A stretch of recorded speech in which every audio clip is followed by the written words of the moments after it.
Viruses are big news, and it's not just the media blowing it out of all proportion. They really can cause havoc if you do get one on your PC. But if you understand a few things about them, then you're much less likely to get one in the first place. And you'll be able to deal with it if you do. A virus is a program that spreads itself from computer to computer, and they usually use the internet to do this.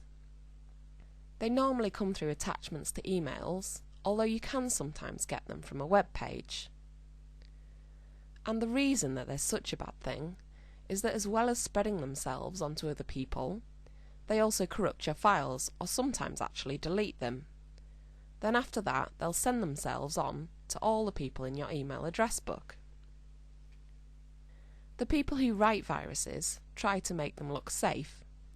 So you might get an email saying, "Have a look at these photos," or "You must see this document," and that's why you need to keep your guard up and keep your eyes open for any emails that look suspicious. So there are two parts to staying safe from viruses, and the first is to install some antivirus software. Now there are lots of different companies that make antivirus software, such as Norton and AVG, or you could pop into your local PC shop to see what they recommend. Or you can use a program called Microsoft Security Essentials. And the advantage of this one is that it's free. You don't have to pay for it for home use. You get Microsoft Security Essentials from the Microsoft website. So firstly, open up Internet Explorer. Then in the address bar, type www.microsoft.com.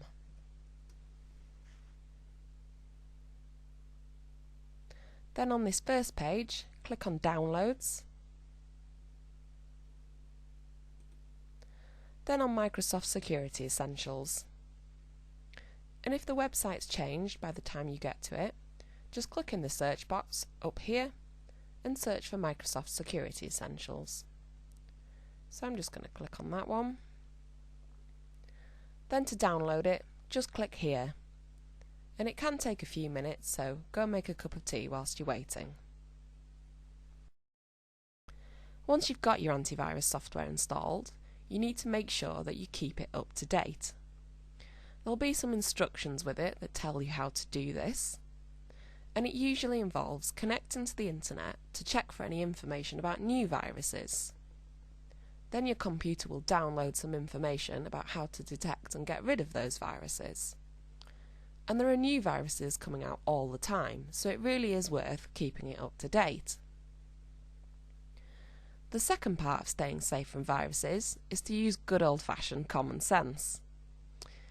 If you get an email, supposedly from a friend, that says something like, "Look at this document, top priority for tomorrow's meeting," and you don't work with them, or you haven't got a meeting tomorrow, then it'd be worth being wary about that particular email, and maybe check with the person to see if they actually sent it.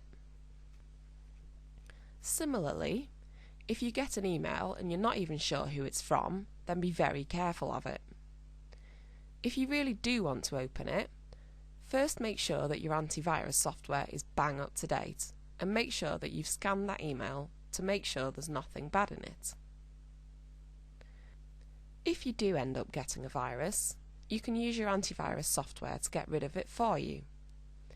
And one tip I'd give you is not to connect to the internet in the meantime, until you've actually got rid of the virus. That way, you can't actually give it to someone else while you're online. So the easiest way to do this is just unplug the cable between the router and your computer, or if you've got wireless broadband, just turn the router off. And most importantly, don't be put off using the internet just because of viruses. It's a bit like crossing the road. If you just stood there watching all the trucks thundering past, then you might think it'd be incredibly dangerous. But if you take a few simple precautions, you'll be fine.